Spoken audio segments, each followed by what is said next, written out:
Hola, ¿qué tal? Mi nombre es Karen Martínez. En este video voy a hablar acerca del crimen organizado y la corrupción que existe en México. Únicamente el motivo de este video es para poder dar mi punto de vista, poder expresar mi punto de vista acerca de este tema. Para poder entender un poco mejor el tema, primero tenemos que tener en claro a qué se le conoce como corrupción y a qué se le conoce como crimen organizado. Estos conceptos que voy a leer a continuación los obtuve de la página de la UAM. Ellos definen crimen organizado como conjunto de actividades delictivas organizadas por grupos que buscan el beneficio del poder y para poder lograrlo recurren a la violencia y corrupción. Como ejemplo tenemos la droga, tala de árboles, oro y minería. Ok, ellos definen también a la corrupción como un abuso de poder para poder obtener una ganancia o un beneficio para uno mismo. Ahora que ya comprendemos un poco mejor lo que es crimen organizado y corrupción, quiero comenzar hablando acerca del crimen organizado, aunque obviamente creo y considero que la base del crimen organizado es la corrupción, porque no puede existir un grupo tan grande de crimen organizado sin que exista la corrupción. Obviamente el crimen organizado va en contra de la ley, lo mismo que la corrupción. Entonces, si un grupo es muy grande de crimen organizado, obviamente tuvo que haber existido en algún momento, si no es que hasta la fecha lo siguen haciendo, el hacer corrupción hacia un gobernante, hacia una persona de alto poder que se encuentre principalmente en el gobierno o que ejerza las leyes. Entonces, básicamente quiero empezar por crimen organizado, aunque obviamente va muy de la mano con lo que es corrupción. Para ello quiero citar a Olga Sánchez Cordero, que es candidata al Senado por el partido de Morena. Ok, ella deja muy en claro que la corrupción y el crimen organizado existe porque existe la impunidad.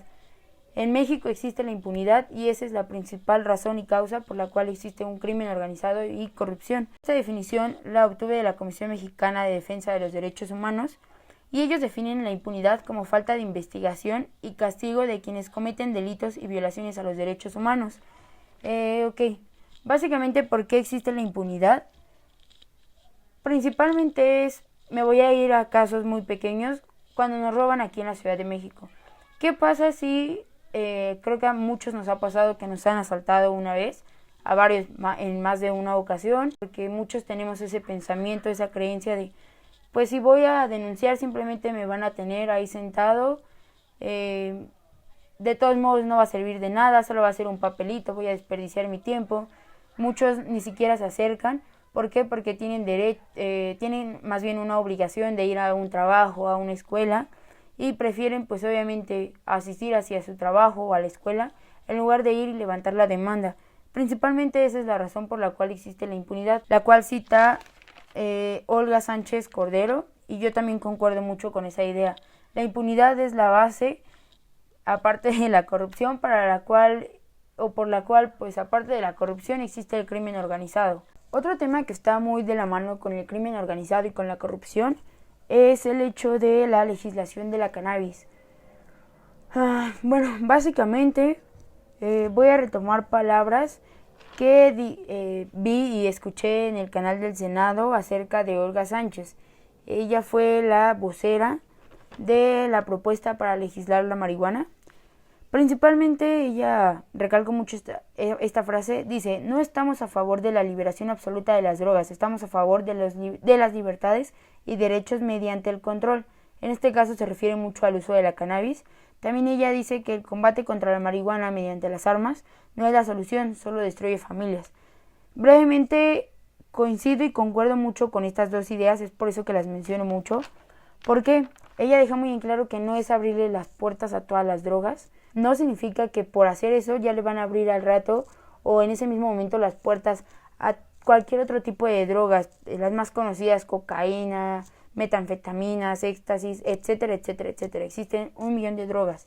Entonces eso es algo que deja muy en claro y creo yo que esa es la clave para la cual esta ley debería de ser aprobada, porque deja de nuevo muy en claro que no es abrirle las puertas a todas las drogas, sino simplemente en lo particular la marihuana, y que dejen de verse solo los aspectos malos, porque solamente se tienen las creencias de no, pues es que no fumes no fumes marihuana porque te hace daño, cuando realmente ni siquiera saben si, o no se dan a la tarea de investigar de dónde viene, de qué proviene, de por qué se dice o por qué a algunas personas les hace bien y son muy pocas a las que les hace mal, por qué te tranquiliza o por qué tranquiliza tanto a las personas y por qué la usan. Entonces concuerdo mucho con eso y también con la idea de que no puedes combatir la violencia con más violencia.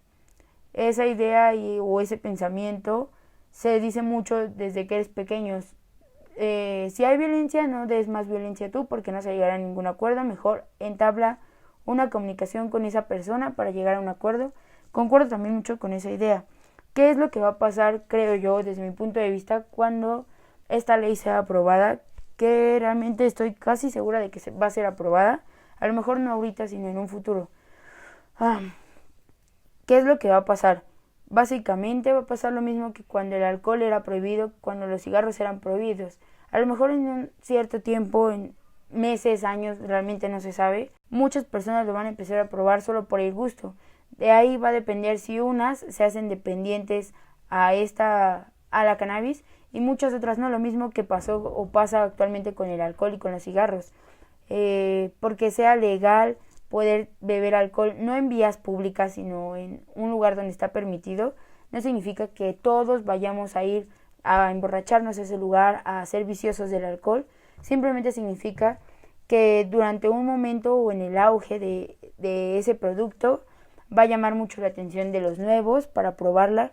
Durante los primeros meses o años sí va a tener mucho auge, muchos lo van a estar probando, pero posterior a ello va a ser algo muy normal o tradicional como el tabaco y el alcohol, y no solo en el uso típico de fumar, sino como el cannabidol, que algunas personas o ciertas personas dependen de eso para poder estar tranquilos, porque su sistema se los pide, porque su salud se los pide para estar bien y para no padecer otra enfermedad en un futuro. Entonces, desde mi punto de vista, la aprobación hacia la cannabis se me hace muy, muy correcta. Voy a tomar un poco el punto de vista del señor Raúl Elizalde, el cual dio una entrevista hacia el Universal. Él es papá de una chica que tiene una enfermedad, pero depende por salud y por bienestar de su hija del cannabidol. La propuesta de la iniciativa hacia la legislación de la marihuana, en la cual se dice, incluso el señor Raúl Elizalde habla, de que va a haber una investigación, producción e importación. Realmente eso sonará muy loco para algunos, otros tantos como yo a lo mejor van a abrir un poco más sus ojos y se quedarán sorprendidos como yo porque jamás me había puesto a pensar tal vez hasta ese aspecto. Entonces, ¿qué es lo que va a pasar? En cuanto se apruebe, realmente se puede ver así, va a ser un negocio muy muy grande que incluso puedo llegar a creer que puede subir a México como a un país de primer mundo potencialmente, porque creo que lo hemos demostrado hasta ahorita. ¿Cuánto dinero no se mueve en el narcotráfico? ¿Cuánto dinero no tienen los gobernadores que están con el narcotráfico? Entonces, ¿ahora qué va a pasar cuando sea legal? Pues ya no va a existir esa parte de la corrupción hacia los gobernadores y esos mismos gobernadores se quedarían sin el dinero. Entonces, ese mismo dinero sería para poder contratar a más gente o para poder hacer más producción. Pues básicamente, un caso de cuestión del crimen organizado es el del Chapo Guzmán, que actualmente ya está en juicio en los Estados Unidos. Caso de corrupción más grande que se había mencionado. El abogado del Chapo Guzmán dijo que realmente el Chapo no era el principal cabecilla del cártel, sino era Zambada, que Zambada lo traicionó a él y por eso pues está detenido e incluso está en los Estados Unidos. Entonces, ¿qué es lo que pasa ahí? También menciona que Zambada era el principal encargado y que él fue el único encargado en darle una cantidad de dinero tanto a Enrique Peña Nieto como a Felipe Calderón para poder seguir haciendo todos sus negocios sin que tuvieran tantas trabas con los militares, los federales y todas esas cuestiones que realmente se ven día con día en las noticias. Y bueno, realmente ese es un tema como tal a la cual no puedo llegar a una conclusión de esa noticia del crimen organizado y que está relacionado con la corrupción, porque hasta el día de hoy se sigue llevando el juicio del señor Chapo Guzmán. Entonces, básicamente, solo hablo o trato de decir y mencionar lo principal que tiene que ver con la corrupción y el crimen organizado. Y finalmente, respondiendo a una pregunta que respondí en un inicio, que es urgente que las nuevas generaciones empiecen a transformar en pro del país, el cambio. En un inicio mencioné el cambio, considero que esa es la base para todo.